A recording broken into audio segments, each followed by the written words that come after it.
Dalam diskusi polemik yang digelar MRC Trijaya FM, anggota Komnas Perempuan Siti Aminah Tardi memaparkan bahwa bebasnya Ronald Tanur merupakan bukti hukum tumpul ke atas dan tajam ke bawah. Selain itu, hakim juga dinilai tidak memihak pada perempuan yang menjadi korban kekerasan. Bahwa putusan bebas ini telah menciderai pemenuhan hak atas keadilan korban dan keluarganya. Juga ini menjadi catatan buruk penegakan hukum kasus kekerasan terhadap perempuan atau dalam konteks ini adalah femisida intim. Serta juga kalau yang tadi disebut oleh Bang Saur ya, ini meneguhkan prasangka bahwa hukum itu tumpul ke atas tapi tajam ke bawah. Nah, ini dipertontonkan dalam kasus ini gitu ya. Seperti tadi disampaikan, alat bukti yang diberikan sebenarnya sudah cukup kuat gitu ya. Tapi kemudian hakim memberikan keputusan. Pemirsa, pakar hukum pidana Jamin Ginting menyebutkan bahwa keputusan hakim yang memvonis bebas Gregorius Ronald Tanur harus dikritisi. Jamin mempertanyakan mengapa tidak ada satupun pasal yang diterapkan yang dijadikan sebagai pertimbangan hakim. Menghormati ya putusan hakim, tapi juga kita harus bisa mengkritisi tentunya apa yang dilakukan oleh hakim ini, majelis. Pertama, saya mau ingin tekankan, ini para korban dan pelaku yang diduga ini, yang sudah diputus bebas ini, mereka sama-sama mengkonsumsi alkohol, begitu ya.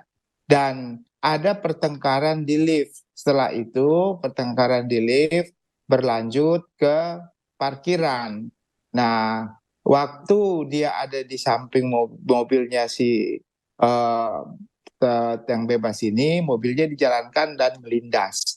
Nah, pertama aja sudah nggak boleh orang mengendarai mobil minum alkohol, kan begitu kan? Itu kan tentu dilarang, kan begitu kan?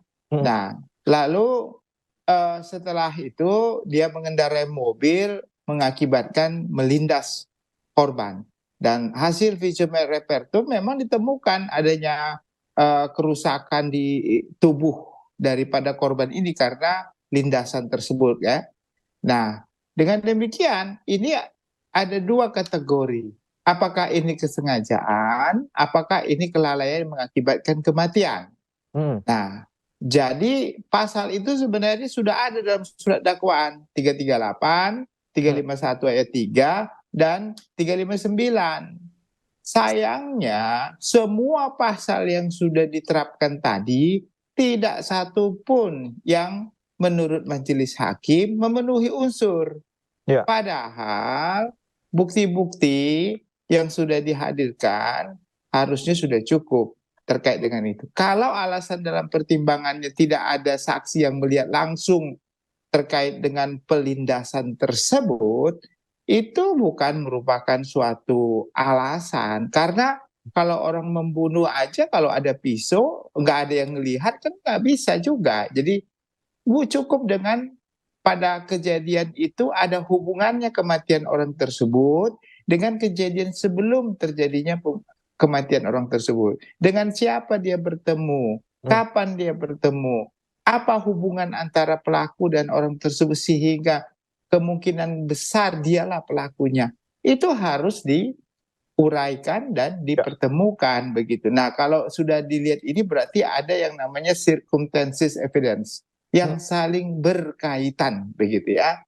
Ya. Nah, ini kalau saya lihat ini kecenderungannya kalaupun dia tidak ada niat untuk mau membunuh karena mereka berkelahi di lift lalu cekcok ya, biasa sama-sama mabuk begitu, maka kemungkinan besarnya adalah kelalaian yang mengakibatkan kematian. Orang mabuk, nyetir, lalu nggak dilihat di sebelahnya ada orang lain, lalu kelindas. Nah, itu lebih cenderung ke sana, kelalaian yang mengakibatkan kematian di pasal 359 itu. Itu ada dalam surat dakwaan jaksa penuntut umum. Dan Cuma saya kenapa nggak itu dijadikan dasar